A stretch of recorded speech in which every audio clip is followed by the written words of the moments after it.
Esdras capítulo 9 dice así: acabando estas cosas, ahora qué cosas, que acuérdate que Esdras y Nehemías es el regreso de cautiverio, muy importante. Las tribus de Israel, que son 10 tribus, son llevadas a Siria por los asirios. Esa es como la primera gran deportación de los judíos, y eso es lo que se le llaman las 10 tribus perdidas. Ahora, están perdidas porque ellas no regresan en el regreso con Zorobabel, ni con Esdras, ni con Nehemías. Ahora se dice que están perdidas, pero realmente Dios sabe exactamente dónde está su pueblo. A Él no se le pierde absolutamente nadie. Y acuérdate, junto con el regreso de Zorobabel, regresan no solamente la tribu de Judá y de Benjamín, sino también la tribu de Leví, que son los levitas.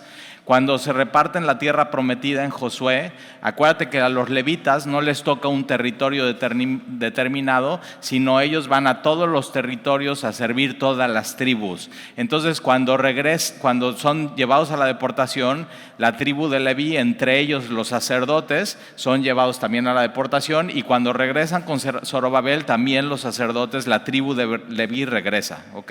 Entonces eso es como una cosa muy importante.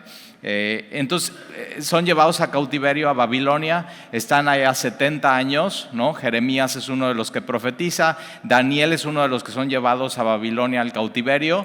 Daniel se da cuenta de estas cosas y está esperando el regreso de Babilonia a Jerusalén, y con un decreto de Ciro, ellos regresan. Acuérdate, primero son los asirios, después viene el imperio babilónico, después viene el imperio persa. Entonces Ciro de Persia es el que da el decreto. Ellos regresan con Zorobabel como que el primer regreso, y después con Esdras, después de más o menos 70, 80 años, regresa la segunda partida con Esdras, y con Nehemías, más adelante vamos a ver, regresa como la tercera parte de la deportación, el regreso a Jerusalén.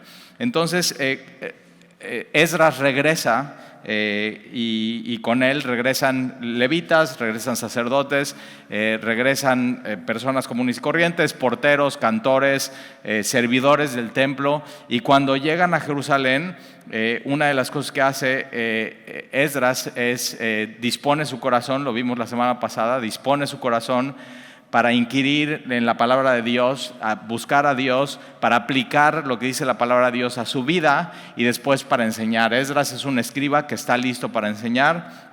Ahora viene la adoración. Ellos nunca habían visto el templo, entonces vienen con un gran entusiasmo, y después de que suceden estas cosas, viene lo que viene en el capítulo 9, que se acaba un poco el entusiasmo, y lo vas a ver por qué. Entonces dice: acabadas estas cosas. Ahora acuérdate, tardaron 4 meses en ir de Babilonia a Jerusalén. O sea, un trayecto largo, un trayecto pesado, pero llegan y se establecen, ven el templo, adoran a Dios. Y ahora sí, versículo 1: acabadas estas cosas, los principales vinieron a mí, son los líderes de religiosos y de la región de los judíos, diciendo: el pueblo de Israel y los sacerdotes y los levitas. Entonces fíjate, el pueblo de Israel, ¿no? Gente común y corriente, pero incluye a los sacerdotes y a los levitas, que eran los servidores del templo, no se han separado. Esta frase es clave: no se han separado de los pueblos de las tierras de los cananeos, heteos, fereceos, jebuseos, amonitas, moabitas, egipcios y amorreos. Y ahora aquí, ¿cuál es el problema aquí? El problema es que no es que se hayan juntado con otras etnias, no es un problema de etnias, sino lo que sigue adelante es el problema, que es: y hacen conforme a sus abominaciones.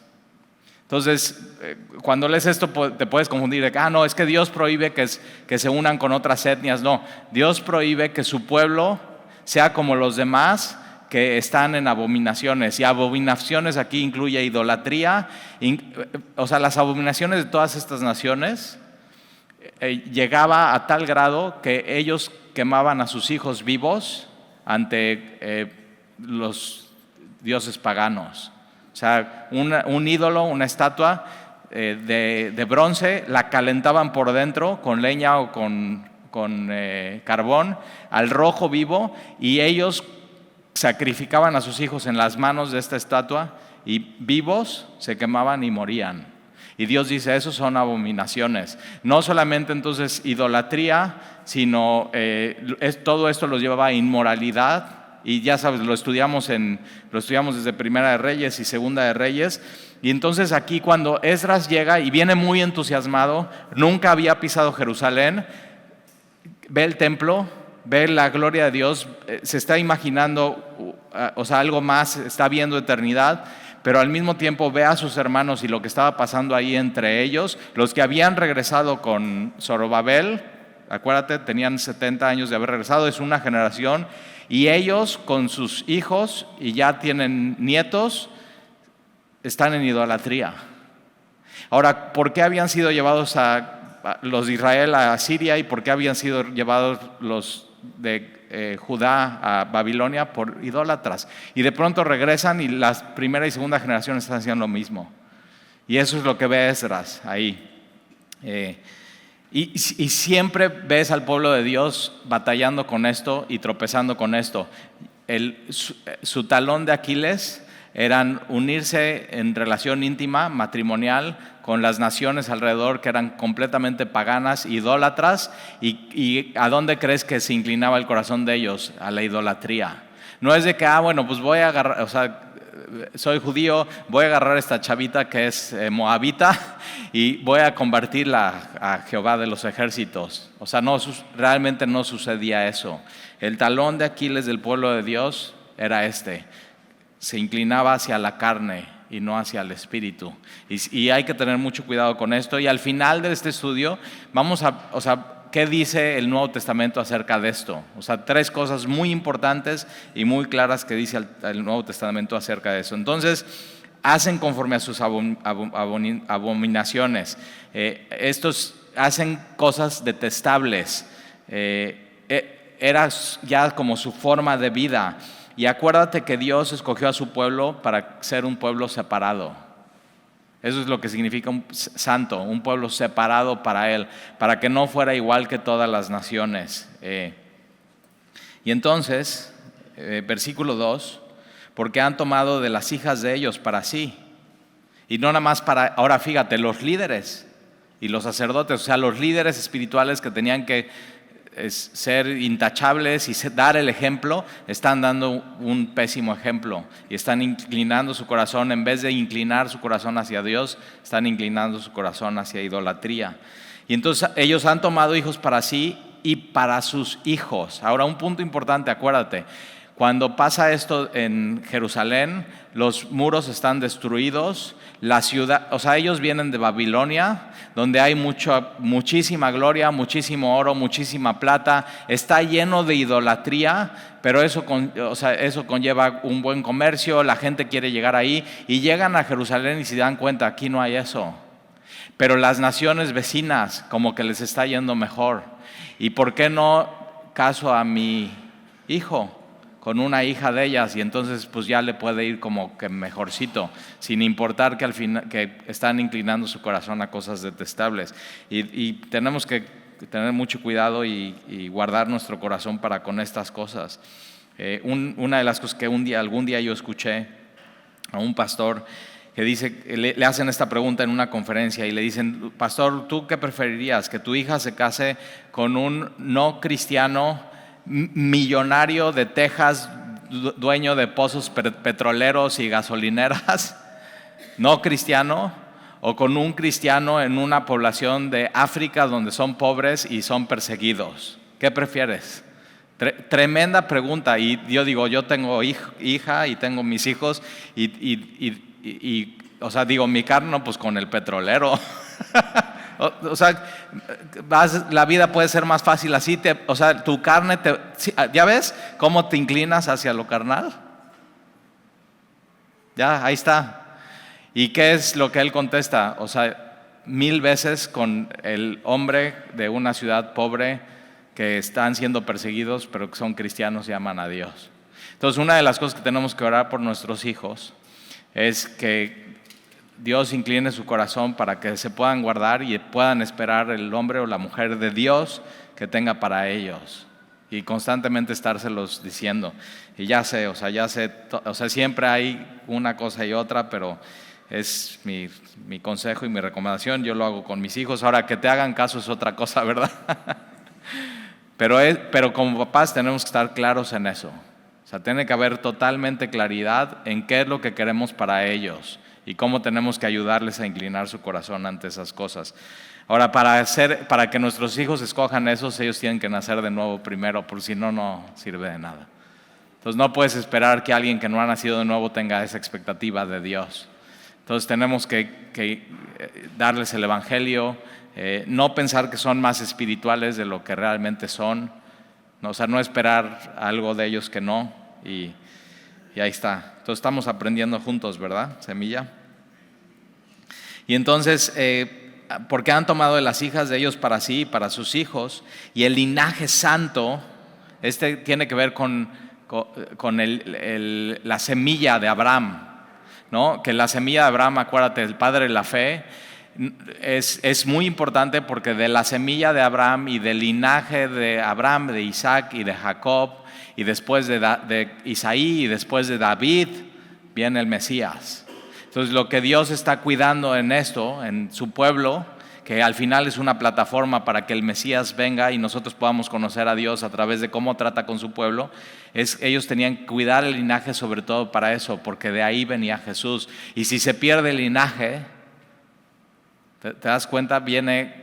Hay consecuencias. Ahora acuérdate, tienes que ver que todo esto pasa en un momento y en una época histórica donde primero vienen los asirios, después vienen los de Babilonia, después vienen los persas, y después de los persas, ¿quién viene?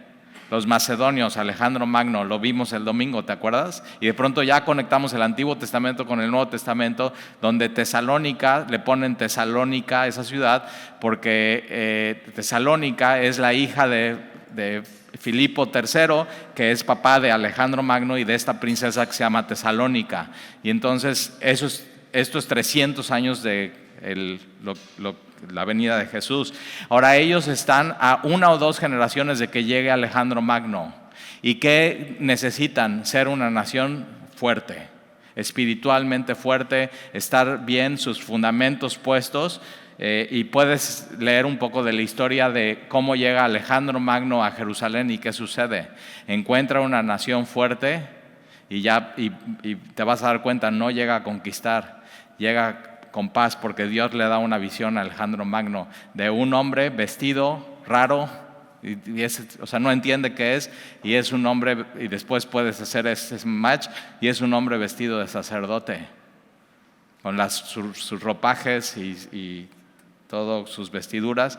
Y Alejandro Magno llega a Jerusalén, ya te estoy platicando la historia, te mandé a investigar, pero Alejandro Magno llega a Jerusalén y se hinca ante el sumo sacerdote. Entonces Dios está preparando a su pueblo ¿para qué? Para la venida del Mesías, para Jesús. Para el final ¿qué? Para ti, para mí. Y dice, este es linaje santo, y Pedro nos dice a nosotros, ustedes, 1 Pedro 2:19, ustedes son linaje escogido. Órale. Ustedes son linaje escogido. ¿Por quién? Por Dios. Tú no escogiste a Dios, Dios te escogió a ti.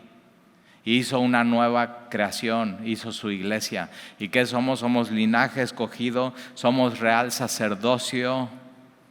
Por si de pronto, me siento mal, estoy agüitado. No, eres linaje escogido, real sacerdocio, nación santa,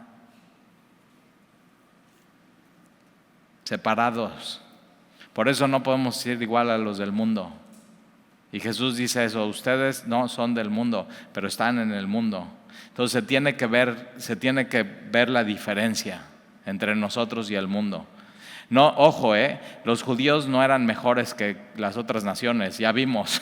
O sea, nada más estudiar Génesis, Sodoma y Gomorra, y después más adelante Salomón, lo que sucede, David, su caída, los jueces, Sansón, que se casa con una que no era del pueblo de Dios. O sea, estudias y dices, no son mejores, pero son escogidos por Dios y deberían de haber sido diferentes. A la hora de que entiendes quién eres, tú tienes que ser completamente diferente, apartado por Dios. Una vida totalmente radical. Por eso Pablo les dice a los tesalonicenses, la obra de fe, el trabajo de amor y la esperanza constante en Jesucristo. Se tiene que ver esa marca en un cristiano, o sea, tan diferente y tan separado a los demás. Entonces, si de pronto tú has dicho, yo siempre he querido ser diferente a los demás, pues ahí está. Aquí tienes una manera. Ahora, ser diferente a los demás en el cristianismo no se ve cool. O sea, de hecho, yo digo, yo ya me veo, ¿no? Mis 43 y me veo en el espejo y veo a mis hijos, digo, soy el hombre más incool que hay en el mundo. ¿No te has sentido así a veces? Así como eres así, pero somos diferentes. Tenemos una visión del mundo completamente diferente. O sea, para el mundo, los cristianos eso es locura. ¿Cómo pensamos? ¿Por qué vivimos así? ¿Qué es lo que creemos? Es locura. Es locura que un hombre pueda decidir serle fiel a su esposa hasta que la muerte los separe. Para este mundo es locura. Como está el mundo es locura. Y por eso Pablo dice, o sea, cuando llega a Tesalónica, los mismos de Tesalónica, enemigos de los cristianos, dicen, los que han trastornado el mundo ya vinieron y ya están aquí. Y es que no, el mundo está trastornado y nosotros venimos a darle el sentido correcto al mundo. Debería de haber sido así, pero está todo chueco. Entonces, como nunca se te ha mojado una toalla, así pesa muchísimo, y ahí estás, a ver, tú de acá y yo de acá, y ahí estás dándole vueltas, y ya se vuelve así. Ok, el mundo está así torcido como cuando ya está la toalla casi seca. ¿Y qué es lo que hace el Evangelio? Cuando le haces así y dices, ok, ya, y uno de los lados tira la toalla y se hace así, y se destuerce. Eso hace el Evangelio. Cuando llegamos a Jesús estamos bien torcidos. Y la palabra de Dios te va acomodando. Por eso, siempre prepara tu corazón ante la palabra de Dios. Busca inquirir, buscar, pisar, pasar tiempo y después decir, ok, voy a aplicar lo que dice la palabra. Y ellos aquí en Esdras 9 y 10 aplican lo que dice la palabra. Por lo menos lo que ellos entienden, dicen, vamos a hacer eso. Y hacen algo completamente radical que no lo vemos antes y no lo vemos después en la Biblia. Pero lo que sucede aquí es un avivamiento de, ok, necesitamos estar bien con Dios para que no nos vuelva a pasar lo que nos pasa. Y entonces han tomado las hijas de las hijas de ellos para sí, para sus hijos, y el linaje santo ha sido mezclado con los pueblos de la tierra, y la mano de los príncipes y de los gobernadores ha sido la primera en cometer este pecado tremendo.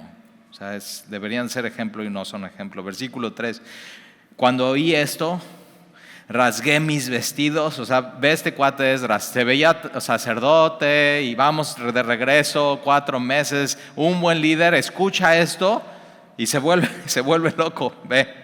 Cuando oíste, rasgué mis vestidos y mi manto, o sea, no nada más sus vestidos, sino lo de adentro, y arranqué pelo de mi cabello. O sea,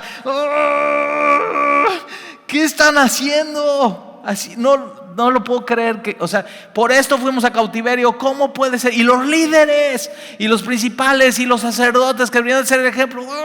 Nunca te has arrancado así. Bueno, no arrancado el pelo casi. Y si estás pelón, dices, no, pues ya no me queda pelo. Ahora, arranqué el pelo de mi cabeza y no, dice, no basta, de mi barba. Entonces está así, no. Ahora, cuando vayamos a Nehemías, ahí viene Nehemías y pasa más o menos lo mismo. Y él, en vez de arrancarse el pelo y su barba, va con lo que lo hicieron y les jala el cabello a ellos. Eso está mejor. Yo creo que yo sería más Nehemías. Es decir, o sea, no, a ver, ven para acá. ¿Qué estás haciendo? A veces nos da ganas de hacer eso a los pastores, pero no lo hacemos. Ya estamos en la gracia en el Nuevo Testamento. Pero bueno, lo hemos pensado, Pero nunca has visto algún caso de una persona que va bien, que todo bien, y de pronto hace o sea, ¿qué dices? ¿Qué estás haciendo? ¿Qué locura estás haciendo? Y sabes, o sea, si sigue por ese camino van a venir las consecuencias. Y después pasan las consecuencias y dices, ya, lo sabía.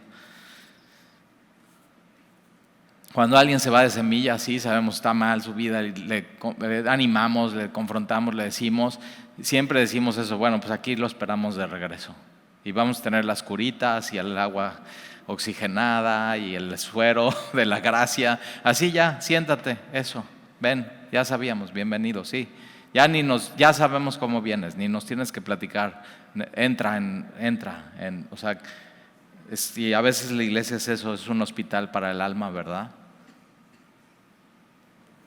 Para mí eso fue Semilla, un hospital para el alma. Entonces por eso cuando llega gente así, digo, ya sé, vente, llora de los tuyos. Siéntate, relájate y no hagas nada, no digas nada. Siéntate a los pies de Jesús, deja que Él sane tus heridas. Ya sabemos que vienes destrozado. Ya ni nos cuentes qué pasó, pero bueno. Pero eso sí, y si no nos arrancamos el pelo, nos salen canas, ¿verdad? Versículo 4. Y se me juntaron todos los que temían las palabras de Dios de Israel. Entonces hay unos que ven esto y temen a Dios, hay gente temerosos a Dios, a causa de la prevaricación de los del cautiverio. Prevaricación es saber hacer lo correcto y no hacerlo. ¿Nunca te ha pasado que les dices a tus hijos, no uses el celular mientras vas manejando? Y cuando no van contigo en el coche, ¿qué haces? Y dices, eso es prevaricar, es saber hacer lo correcto y no hacerlo. ¿Ya? O sea, no es de que, ay, pups, me equivoqué. No, es transgresión. Ya sabía, lo he dicho y yo lo hago. Y eso es lo que ellos hacen. Entonces, y prevaricaron y se juntan junto a él.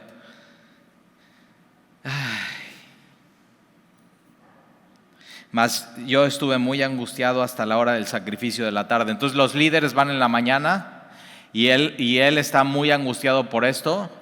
Él no ha hecho esto, pero él le angustia el pecado de su pueblo.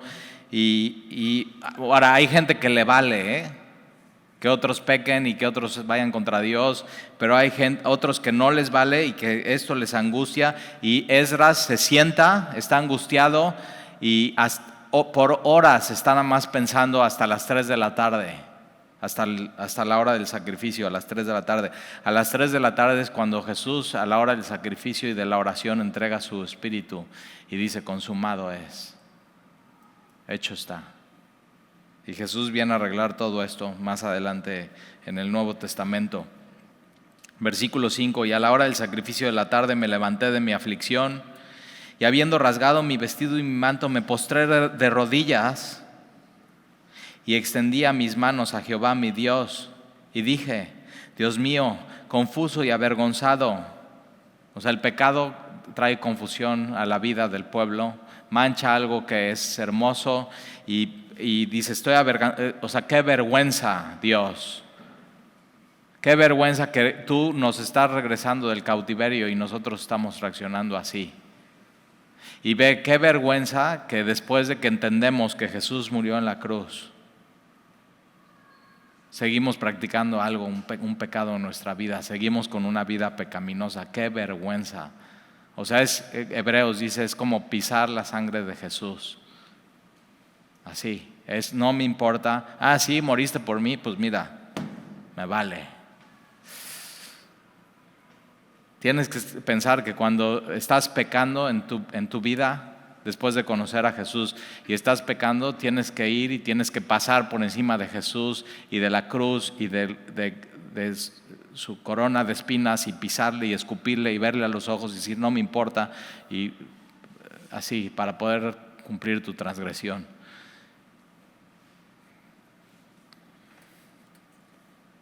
O sea, ya suficiente es lo que Él vivió en la cruz para ir y escupirle una vez más. Es como no entender la cruz del Calvario. Y entonces Él normalmente ves a los judíos siempre orando de pie, pero aquí él se postra de rodillas, extiende sus manos a Jehová su Dios y dije: Dios mío, confuso y avergonzado estoy para levantar, oh Dios mío, mi rostro a ti. Qué vergüenza, qué pena, Señor, que esté pasando esto, porque nuestras inequidades, y este es un buen líder, él toma responsabilidad. Tomo responsabilidad de mi pecado, pero aunque no es mi pecado, como yo soy líder, tomo responsabilidad del pecado. Entonces sí, o sea, las cosas que suceden en Semilla, en el liderazgo de Semilla, hay varios líderes, hay varios servidores, al final el responsable es el llamado. Y aquí Esdras está tomando y está diciendo: yo soy el responsable de lo que yo ni viví aquí, pero ya me estoy haciendo responsable. Y Jesús es una de las cosas que hace, es toma toda la responsabilidad que no era suya. Él, Esdras pecador, Jesús sin pecado, y va a la cruz del Calvario. Y no solamente toma la responsabilidad, sino el castigo, y muere por ti y por mí. Ese es el Evangelio, es tremendo. Y entonces, oh Dios mío, mi rostro a ti, porque nuestras inequidades se han multiplicado sobre nuestra cabeza. O sea, ya multiplicas nuestro pecado y llega hasta el cielo. O sea, y nuestros delitos, así estamos en el hoyo, han crecido hasta el cielo. Desde los días de nuestros padres, o sea, desde el principio, con esto batallaron todo el tiempo. Idolatría. Desde los días de nuestros padres hasta este día hemos vivido en gran pecado, y por nuestras inequidades nosotros, y para entender bien el Evangelio tienes que entender esto. Nosotros así, sí somos linaje escogido, real sacerdocio, nación santa, pueblo adquirido por Dios, pero nosotros realmente en gran pecado vivíamos.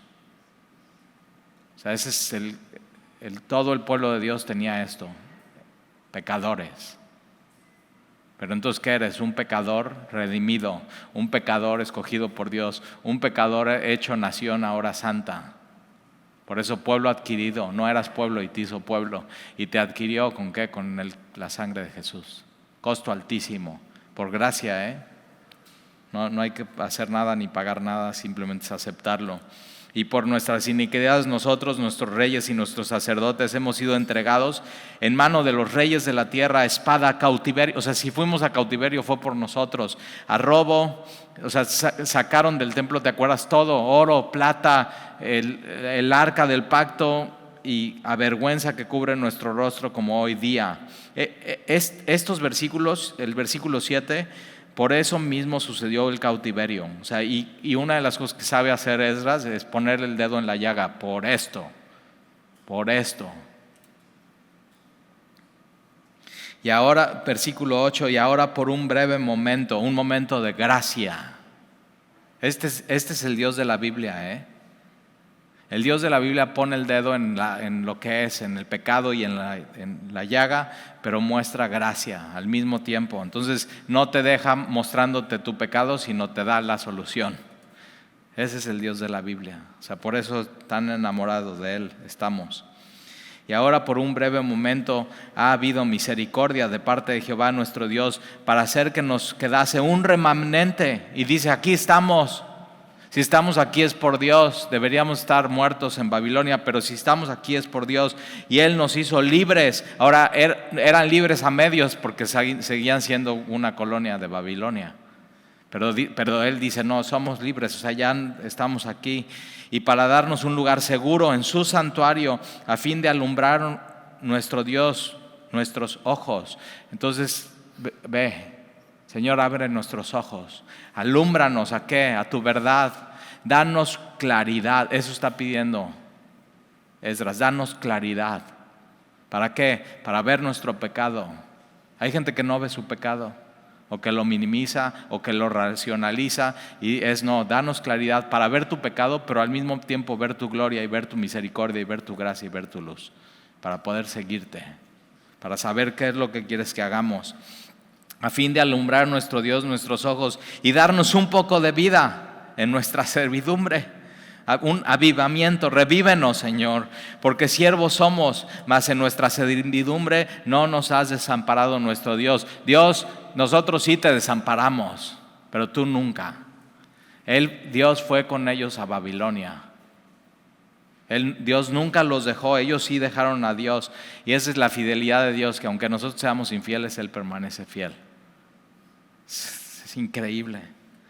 Sino que se inclinó sobre nosotros su misericordia delante de los reyes de Persia, para que nos diese vida, para levantar la casa de nuestro Dios y restaurar sus ruinas. Entonces Ezra dice: si estamos aquí es por Dios, y darnos protección en Judá y en Jerusalén. Pero ahora, ¿qué diremos, oh Dios nuestro, después de esto? Porque nosotros hemos dejado tus mandamientos cuando tú no nos has dejado.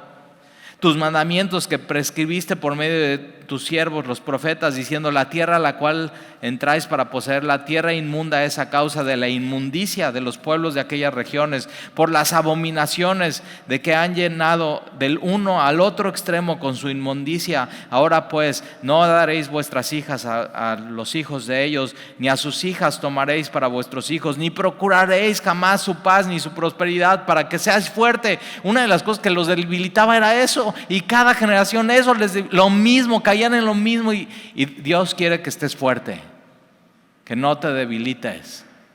Y Eclesiastés dice: mejor son dos que uno. Pero ¿dos qué? Dos creyentes. Mejor son dos que uno. Porque si uno cae, ahí está el otro para que le recoja. Es un matrimonio fuerte.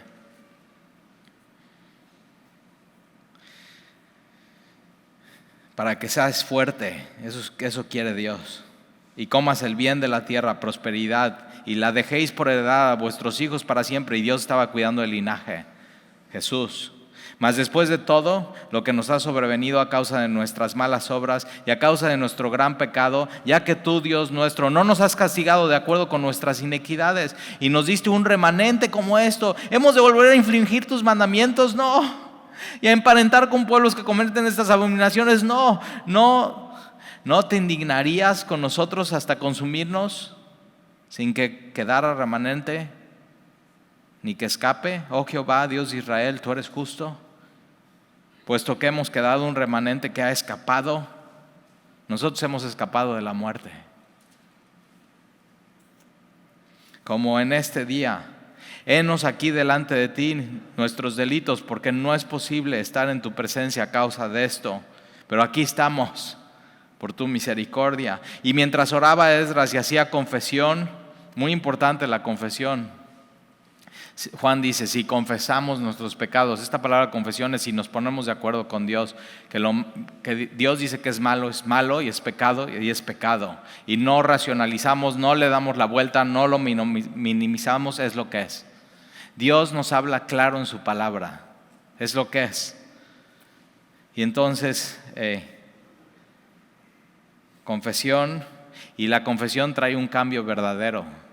Hay un arrepentimiento, hay una vuelta, hay una aplicación de su palabra. Entonces, mientras oraba Esdras y hacía confesión, llorando y postrándose delante de la casa de Dios, se juntó a él una gran multitud de Israel, hombres, mujeres y niños, y lloraba el pueblo amargamente. Esto es un avivamiento del Señor. Estamos mal, perdónanos. ¿Cómo es posible que hemos regresado a lo mismo? Perdónanos, Señor. Hay solemnidad en eso. En todo avivamiento en la historia de la iglesia ha habido esto: solemnidad y una convicción tremenda del pecado del hombre, de la justicia de Dios, pero al mismo tiempo su gracia y su misericordia. ¿Has tenido eso en tu vida? Darte cuenta: qué mal estoy mal con Dios, pero ve qué bueno, qué justo es Él. Y ya no debería de vivir, debería caer muerto aquí, pero yo escapé de la muerte por Jesús y estoy aquí y me puedo parar delante de Él. No por mí, por Él, por Jesús. Eso es. Y eso trae una solemnidad al cristianismo. Sabes, eso es y no hay más. Y lloraba el pueblo amargamente. Entonces respondió Secanías, hijo de Jehiel, de los hijos de Elam. Ahora, Secaías, su papá Geliel de los hijos de Elam, es uno de los que está en la lista que vamos a ver al final del capítulo, que él escogió una mujer y estaba en idolatría. Entonces él mismo dijo, o sea, qué rifado es, pues yo me voy a parar, voy a dar mi opinión aunque mi papá esté haciendo eso. No me importa nada. O sea, y mira, vivimos en una era de tenemos que decir y hacer lo políticamente correcto, que nadie se ofenda. Y yo digo, no, vamos a decir lo que dice la Biblia, oféndase quien se ofenda. Prefiero quedar bien con Dios que con la gente y que me arresten. Ahí está. Sí, que te cancelen, que te den de baja, que te quiten tus redes sociales, pero no vamos a dejar de decir lo que dice la Biblia. ¿Estamos? ¿Sí o no? La verdad, cada vez te va a querer callar más el mundo como cristiano, ¿eh? Cada vez se va a ver más anticuado lo que piensas. Ay, eso es de los viejitos. Así. Y te van a querer ridiculizar y te van a creer que ya no. El mundo quiere que dejes de creer en este libro. Como si ya pasó de moda, nada que ver. Vivimos en otra época. Ajá. Martín Lutero muy claro decía, es una de mis frases favoritas de él: la Biblia no es moderna ni es antigua, es eterna. O sea, sí, muy Bitcoin, Facebook, Instagram, metaverso, la web 3.0. O sea, contra Dios, ¿eso qué? Es eterno, Dios. Eterno. A ver, ponte contra eso. Bitcoin. Espero que no hayas tenido porque ya perdiste el 80% de tu dinero. Pon tu esperanza así dice la Biblia, que los ricos de este mundo pongan su esperanza no en la riqueza, sino en Dios. Es muy fácil ya poner tus ojos en la riqueza, pero no en Dios. Porque las riquezas se borran en una caída de la bolsa, o en un robo, o en un fraude, o una expropiación del gobierno. Y Dios nadie lo puede quitar, ni borrar, ni robar, ni nada.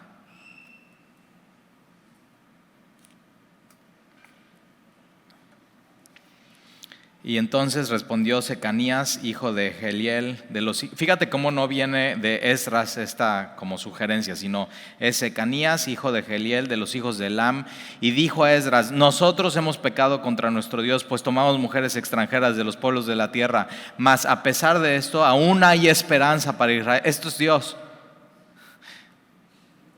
O sea, hayas hecho lo que hayas hecho hasta hoy en tu vida, hay esperanza en Dios.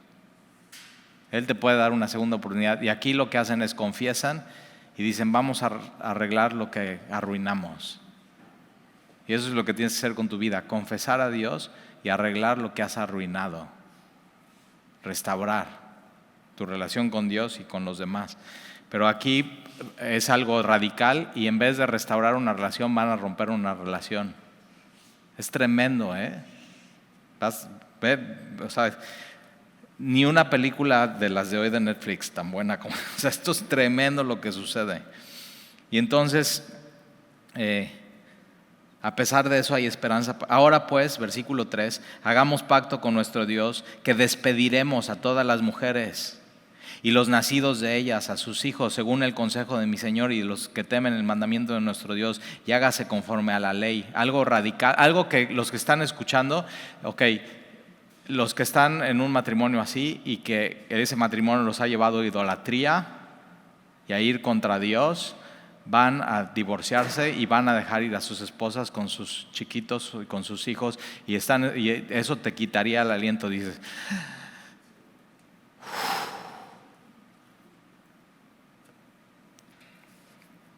yo he estado en consejerías, Talit, es este caso, esta situación, ¿qué hacemos? O sea, no están casados, pero llevan viviendo años juntos, no tienen hijos, ¿qué hacemos? No tienen dinero para casarse y no se pueden casar porque uno de ellos dejó pendiente el divorcio. Es todo una historia. Dices, tan así, ¿y qué hacemos? Y doy el consejo bíblico y nada más se me quedan viendo y hacen: no esperábamos eso. Pero ¿y si es eso? Y Dios está pidiendo algo radical en tu vida. Y que no es ponle un parche a eso, sino arréglalo de tajo, arréglalo. Es Dios que te lo pide. ¿Has tenido eso con Dios? Que sabes, de un día a otro tengo que tomar esta decisión en mi vida y hoy es el último día que hago esto y las consecuencias que tenga no importa, eso es lo que voy a hacer. Y pasan cosas y hay consecuencias, pero dices, estoy bien con Dios. Porque no podrías seguirlo haciendo porque sabes, ya sé, es rebeldía contra Dios y no quiero ser rebelde contra Dios. Ya sabes, ya te lo dejó claro Dios, ya abrió tus ojos y hay claridad y entendimiento, ya lo sabes. Y a veces nada más van con el pastor para confirmar que sí es eso, sí es eso, sí es eso, sí es eso. Y ahí está. Y hay gente que lo hace y es valiente y ama a Dios. Y hay gente que no y se va. Y digo, aquí cuando regreses tenemos el agua oxigenada y las vendas y los curitas y todo. Te amamos, vente. No sé, me ha pasado que regresa gente así y viene a la iglesia y siempre Dios como que dice, ve para allá y ahí está. Así como, así, como no hay nadie en la iglesia y nada más esa persona y yo. Y así, y voy y me da tanto gusto y le amo y le abrazo y todo y se sacan bien de onda. O sea, como que ¿qué esperaban? ¿Qué esperaban de la gracia de Dios y el amor de Dios y su misericordia? No sé, como que dicen, ¿qué tal si me sacan a patadas ahorita? No te vamos a sacar nunca. Bueno, a algunos sí, Bueno, no, nada más a uno. Luego te platico, no seas chismoso. Y versículo 4, entonces este hombre Secanías dice, vamos a hacer eso. Versículo 4, no pasa ni antes ni después, Y el Nuevo Testamento, no, porque ya puedes decir, ya ves, entonces me voy a divorciar mañana de... No, el Nuevo Testamento dice, si eres cristiano y tienes una esposa no cristiana, quédate como estás. No te divorcies, no abandones. Y si tú eres cristiana y tienes un esposo no cristiano, la Biblia claramente dice, quédate como estás, no lo abandones. No te puedes divorciar. Dices, bueno, esa es mi cruz. No. Siempre que, y Jesús dice, niégate a ti mismo, toma tu cruz y sígueme. Y dice, sí, mi cruz es mi esposo o mi suegra, o ya sabes. Y cuando escucho eso digo, no has entendido nada. Tu cruz es morir a ti. Entonces es como decir, eso que tanto detesto en la otra persona soy yo y yo tengo que morir a eso. Digo, quien me dice eso, digo, pobrecito, no sabe ni lo que le viene. Entonces, versículo 4, Secanías le dice, levántate, Esdras, porque esta es tu obligación y nosotros estaremos contigo, esfuérzate y pon mano a la obra, vamos a hacer esto. Entonces se levantó Esdras y juramentó a los príncipes de los sacerdotes y los levitas y a todo Israel que harían conforme a esto, y ellos juraron. Y se levantó luego Esdras delante de la casa de Dios y se fue a la cámara de Johanán, hijo de Eliasiab, e ido allá no comió pan ni bebió agua porque se entristeció a causa del pecado de los del cautiverio. El pecado tiene consecuencias y entristece. Y si no te entristece ver cuando alguien peca o cuando tú pecas, tienes que ir a la cruz y ver lo que le sucede a Jesús. Tienes que ver cómo le golpean, cómo le arrancan las barbas, cómo le ponen una bolsa y así profetiza, si eres profeta y ¡pum!, un golpe. Tienes que ver cómo Pedro le traiciona, cómo suda sangre en Getsemaní, lo crudo y lo real y lo nefasto que es el pecado. Y te tiene que agüitar eso. Porque se entristeció a causa del pecado de los del cautiverio. Hicieron pregonar en Judá, y no está toda la población, acuérdate, están los líderes, están algunos, y entonces hacen pregonar en Judá y en Jerusalén que todos los hijos del cautiverio se reuniesen en Jerusalén, y que el que no viniere dentro de 3 días, fíjate qué chiquito es el territorio en este momento de de Israel, 3 días de camino, chiquito. Entonces el que no viniera en 3 días, a los 20 días del mes, que era el mes noveno, y se sentó todo el pueblo en la plaza de la casa de Dios, temblando con motivo de aquel asunto, o sea, temblando por lo que va a suceder, por las decisiones que se van a tomar, pero no solamente temblando internamente, sino externamente, porque hay a causa de la lluvia. Entonces es diciembre en Israel, está lloviendo, hay mal clima, están temblando por dentro, están temblando por fuera. Versículo 10, y se levantó el sacerdote Esdras y les dijo, acuérdate, Esdras ya tiene claro, ya tiene la verdad y la va a decir en amor. Eso es lo políticamente correcto para un sacerdote, es decirlo. Entonces se levantó el sacerdote Esdras y les dijo, vosotros habéis pecado, por cuanto tomaste mujeres extrañas, añadiendo así el pecado de Israel. Ahora pues, dad gloria a Jehová, Dios de vuestros padres, y haced su voluntad, y apartaos de los pueblos de la tierra y de las mujeres extranjeras. Entonces dices, no, tal y yo no tengo ok, pero ¿qué estás pecando? ¿En qué estás pecando en tu vida? ¿Qué es tu cosa que tienes que confesar y que tienes que sacarla y apartarte de eso en tu vida? Hazlo ya. Y apartaos de los pueblos de la tierra y de las mujeres extrañas. Y respondió toda la asamblea y dijeron en alta voz, así se haga conforme a la palabra. Entonces confiesan, se ponen de acuerdo con Dios, pero el pueblo es mucho y el tiempo lluvioso y no podemos estar en la calle ni en la obra, ni la obra es de 1 ni de 2 días. O sea, todo esto que tenemos que hacer y examinar los matrimonios y ver uno por uno y por qué pasó y si este matrimonio te ha inclinado a idolatría. Y fíjate, es un tiempo para que las mujeres se conviertan a Dios. Dios da un tiempo para que las mujeres digan, yo voy a adorar a Dios, al único Dios y verdadero. Yo me quiero quedar contigo y que mis hijos adoren a Dios. Entonces esto da mucha claridad, verdad, mucho amor, porque somos muchos los que han pecado en esto. Sean nuestros príncipes los que se queden en lugar de toda la congregación, y todos aquellos que en nuestras ciudades hayan tomado mujeres extranjeras vengan en tiempos determinados, y con ellos los ancianos de cada ciudad y los jueces de ellas, hasta que apartemos de nosotros el ardor de la ira de nuestro Dios sobre esto. Y solamente Jonatán, hijo de Asael, y Jaazaías, hijo de Ectibda, se opusieron a esto. Dos. Y los levitas, Mesulam y Sabetais, les ayudaron. Entonces, ahora, ¿por qué se opusieron a esto? Posiblemente dicen, no, ¿cómo crees? Nosotros no nos vamos a divorciar, nosotros no estamos de acuerdo, nosotros vamos a seguir así con nuestras vidas. Puede ser, pero puede ser que ellos hayan dicho, no, nosotros no queremos esperar, queremos hacerlo ya. Puede ser. Entonces, cuando la Biblia no dice, pero eso lo que te dice es que siempre va a haber 2 o 3 que estén en desacuerdo. Que no seas tú. O sea, ya se pusieron de acuerdo y ya. Versículo 16.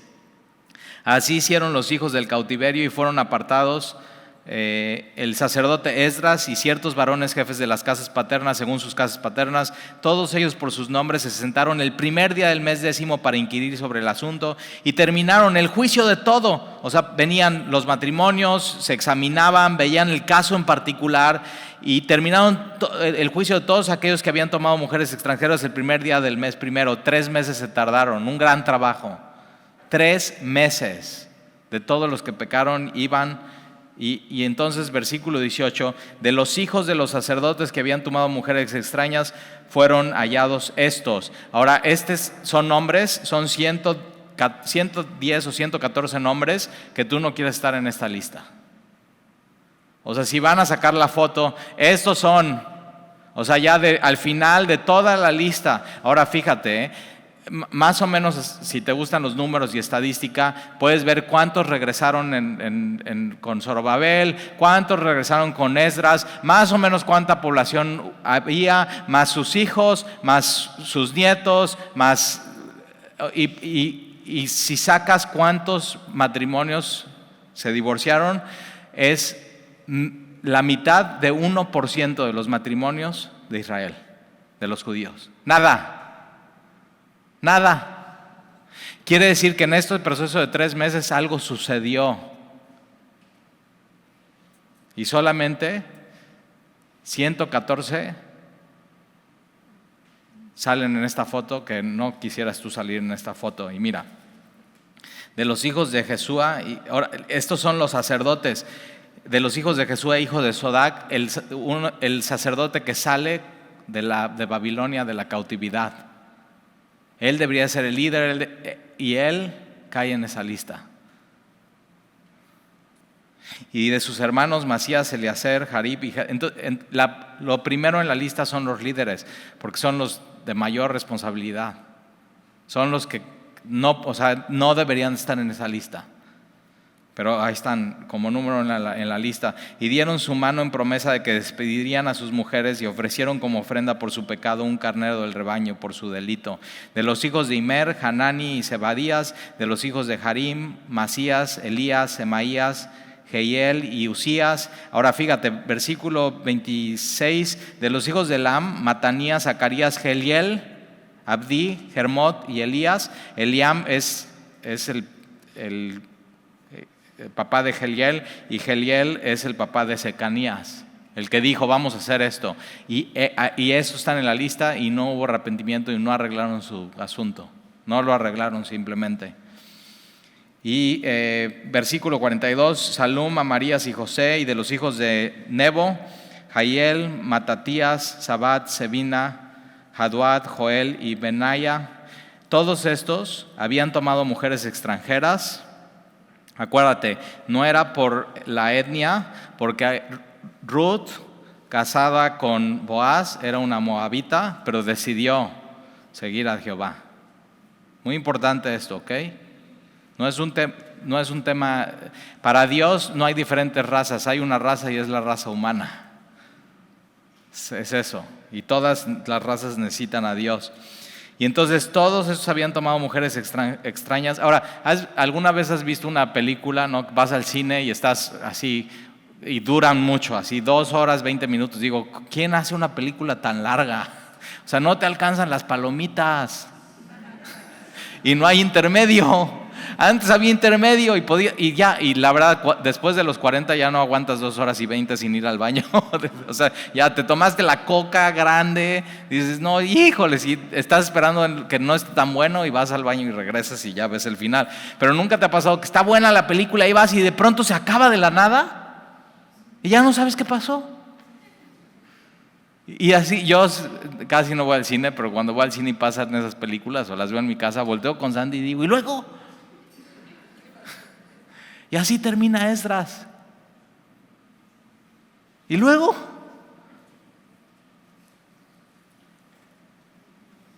Cada uno de ellos decide cómo termina su historia. Y tú aquí tienes que tomar la determinación en tu vida, cómo vas a seguir tu historia con Dios y cómo vas a terminar tu historia. Ese es el y luego. Y había mujeres de ellos que habían dado a luz hijos y ya. No todas, algunas y ya. Y volteas la página y dices, ya, Nehemías. Y Esdras no aparece en 13 años. ¿Qué estaba haciendo en 13 años? Lo vamos a ver a partir de la próxima semana, Nehemías 1, pero vamos a llegar a Nehemías 8 y hasta Nehemías 8 aparece Esdras otra vez. ¿Qué estaba haciendo Nehemías en 13 años? 4 cosas, ya sabes cuáles, ¿verdad? Estaba preparando su corazón, estaba inquiriendo en la palabra de Dios, estaba aplicando la palabra de Dios para que después de 13 años en Nehemías 8 pudiera enseñar la palabra de Dios cuando el pueblo estaba listo y escuchara. Tú tienes que hacer lo mismo. ¿Oramos? Espérate, no te dije que dice el Nuevo Testamento, ahí está. Te lo voy a dar empaquetadito y te lo llevas, ¿ok? Número 1. El Nuevo Testamento es claro, dice la verdad de Dios y lo dice en amor. Le puedes tratar de dar la vuelta, justificarlo, racionalizarlo, pero eso es lo que dice Dios. Y cómo termina la historia y cómo sigue depende de ti. Pero eso ya lo dijo Dios y está clarísimo. Entonces, si estás casado con uno creyente, quédate así, no abandones. Ese es el consejo de Dios. ¿Ok? Número 2. Si no estás casado y te vas a casar, te tienes que casar con un creyente.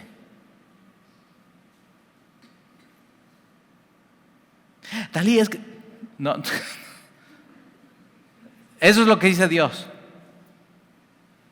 Y un creyente es eso, es alguien que nació de nuevo, nació del Espíritu, su prioridad y busca primero el reino de Dios, ama a Dios.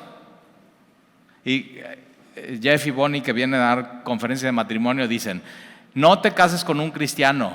Y todos están, órale. No, dicen, cásate con un cristiano que esté en fuego por Dios. Entonces ponen la vara más alta, ¿verdad? Entonces ya sabes qué tienes que orar si eres soltero. Si te vas a casar con un creyente, 2 Corintios 6:14, no te unas en yugo desigual con un incrédulo. Porque ¿qué comunión tiene la luz con las tinieblas? ¿Qué comunión tiene Dios con Belial, con Satanás? ¿Andarán dos juntos si no estuvieran de acuerdo? O sea, ¿qué le van a enseñar a sus hijos? ¿A qué Dios van a adorar? ¿A quién van a servir? ¿Cómo van a usar el dinero? Son cosas el matrimonio es sumamente difícil. Sin Jesús es insoportable. Y número 3, entonces ya tienes las casadas, las solteras y hay una tercera, las viudas. Entonces para las viudas es, quédate como estás si puedes, pero si te vas a casar tiene que ser en el Señor. ¿Y qué significa eso? Es con alguien que igual ame a Dios, que tenga la misma visión que tú, que sirva al mismo Dios, que tengan los mismos propósitos que tú. Que si te vas a casar, que sea en el Señor. ¿Ok? Ahí está, ya, no hay más. Eso es lo que dice el Nuevo Testamento, está clarísimo, no hay dudas, no hay racionalización, no hay justificación. Pues hay gente que dice, Talí, es que yo conozco la historia de una chava que pues conoció a un no creyente y se enamoró de él y fíjate que lo convirtió y ahora es pastor.